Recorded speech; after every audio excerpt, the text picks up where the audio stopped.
What's good, family? Heart attack here, docking my ship and dropping the anchor. If you're looking for a platform to display your multiple talents, Anchor is where you need to be. Self-creativity promotion, worldwide lists, and a podcast to discover great talent. You can do all this with Anchor. And one more thing, don't forget about the Heart Attack Chronicle. Things will get more better and more creativity will be displayed. So don't shut us out. Check it out.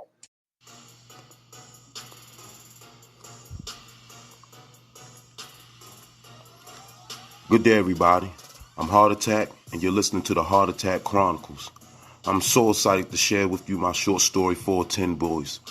Brotherhood, tragedy, betrayal, and redemption is all part of the lifestyle, and only one can come out on top. Who will it be? Sit back, give it a chance, and enjoy the 410 Boyz.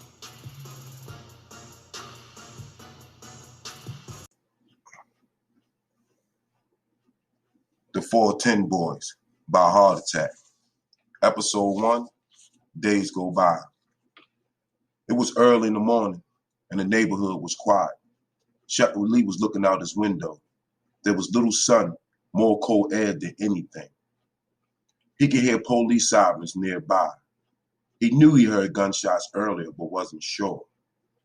His mother and father slept through it like most of the time, as if people were okay with the world changing in the most ominous way. To Shepard, it seemed no one cared anymore. Shepard watched as police cars raced passing up the block. It was two unmarked cars. Not, Shepard thought to himself. It was nothing new in his neighborhood. Killing, drug dealers, gangbangers, and police brutality in East Baltimore, where bodies dropped every 2 days. The first time Shepard ever seen a dead body was here in this neighborhood, and he still remembered it to this day. It was a day Shepard was in the kitchen with his mother as she cooked dinner. He was at the back door looking out as people went about their business. It was just after the Thanksgiving holiday, so things were still a little live. A block over, you could see gangbangers slash drug dealers on the corner. Shepard's mother had just said something that made him turn her way. As soon as he did, shots ringed off. A car was heard screeching, then a crash. Screams were heard close and nearby. Shepard's mother rushed over to him, grabbed him, and slammed the door. They both hit the floor. "Stay down," his mother whispered. Shepard was terrified. Bullets had no name nor distance. "What the hell?" Shepard's father screamed, racing over to Shepard and his wife. Once it calmed down, they stood to their feet. Shepard's mother walked to the door. Shepard looked at her face that was covered with her hands in tears. She was distraught. All the front doors and back in sight were open, and people were now looking out.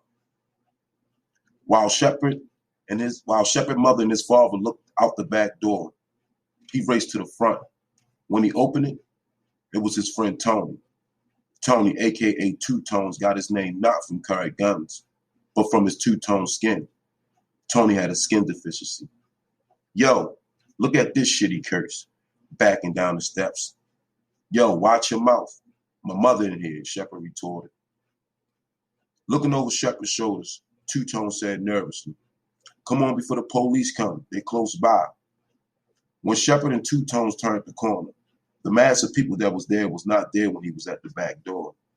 What they saw was chaos. Different people hugging and crying their pain. There was a group of girls sitting on abandoned steps tending to a female lying across it. Shepard and Two Tones rushed over to where they were, and there she was. She had to be about 17, very dark-skinned and pretty.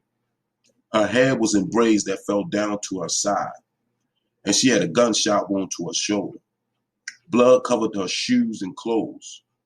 Who they guessed was her friends did their best containing the injuries as the girl asked what they call her mother and complained about being uncomfortable. "Save your energy," one of the girls said, crying. Where the most devastating incident happened at the corner of Madison and Montfort. Crashed into a streetlight was a young dude with a bullet hole in his temple. His head was tilted back and to the side. His face and eyes was covered with blood as they rolled to the back of his head. As they got close to the black V8 Cherokee Jeep, the person became more recognizable. It was Miss Patterson's son. And from what everyone was saying, the girl wounded was with him. A few meters later, a blue, somewhat familiar car parked at the corner. Some guy stepped out, seen the car, then raced over to the passenger side. Whispers was heard from the neighbors. That's his mother, poor woman. Miss Patterson couldn't understand why and what was going on, but you could see the dire look and worries on her face. It was hard for her not to recognize it had something to do with her. People who knew it was her son all leered at her. Miss Patterson got one glance at the car and broke down in tears. The pain in her cry echoed through the street like a giant mourning bird screeching in the morning. She just lay there and rolled, crying.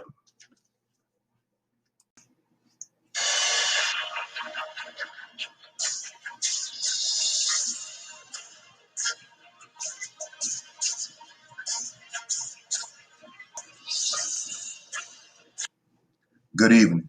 Jake Faulkner here with Baltimore News. Early this morning between 9:30 a.m. and 10 a.m. in the East Baltimore area, shots was fired, killing one and injuring another. Police said it happened on the corner of Marford and Madison Avenue. The only witness, a female passenger who suffered a gunshot wound to the shoulder, who said she didn't see the shooter. There's no suspects at this moment. The chief of police is asking anyone who knows anything to call the crime line. Now, on to our top news. LeBron James just signed a $45 million deal. Remember that he had to take the trash out. Shepard made his way to the kitchen. It smelled like someone had been cooking, and it wasn't the beans and hot dogs they had eaten the night before. As Shepard passed the kitchen entrance, right there on the counter were 4 silver trays covered with aluminum foil.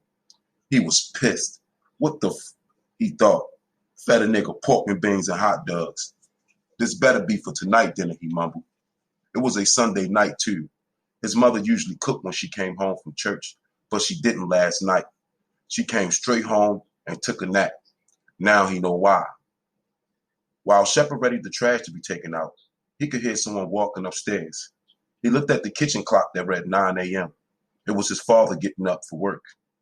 Shepard moved a little fast because his father said he wanted the trash out as soon as he got up, and that was what he was going to do.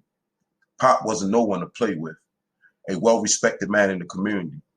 Shepard's father, Mr. Lee, better known as Mr. Lee James, grew up in the southwest area of Baltimore. He was born on Baltimore and Fayette all his life and made a reputation for himself. Him and his crew, the 410 Boyz. Shepard's uncle used to tell him stories about him before he passed. They wasn't for, say, a gang. They just wasn't having it. You couldn't come in their neighborhood gang banging and selling drugs, or it was on. And it's still that way to this day.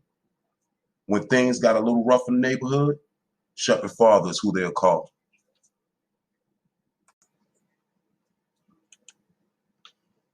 How you doing, everyone? This is Heart Attack with the Heart Attack Chronicles. I'd like to thank you for listening to the first episode of the 410 Boyz, and I'm hoping that you all like it.